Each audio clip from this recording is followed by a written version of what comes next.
Iran সরকারে প্রথমবারের মতো নারী মুখপাত্র নিয়োগ দেওয়া হয়েছে। গতকাল বুধবার দেশটির প্রেসিডেন্ট মাসুদ পেজেশকিয়ান এক মন্ত্রিসভা বৈঠকে ওই নারীকে নিয়োগ দেন। স্থানীয় সংবাদ মাধ্যম তেহরান টাইমসের প্রতিবেদনে এ তথ্য জানানো হয়।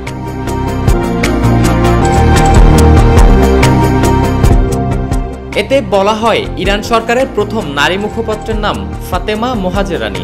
তিনি মাসুদ পেজেশকিয়ান সরকারের মুখপাত্র হিসেবে দায়িত্ব পালন করবেন।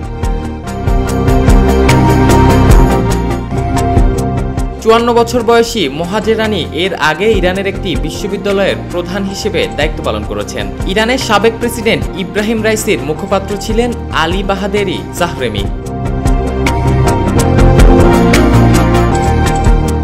মোহাজেরানি 1970 সালে ইরানের মার্কাজি প্রদেশের আরাক শহরে জন্মগ্রহণ করেন। তিনি স্কটল্যান্ডের এডিনবরা থেকে ব্যবসায় প্রশাসনে পিএইচডি অর্জন করেন।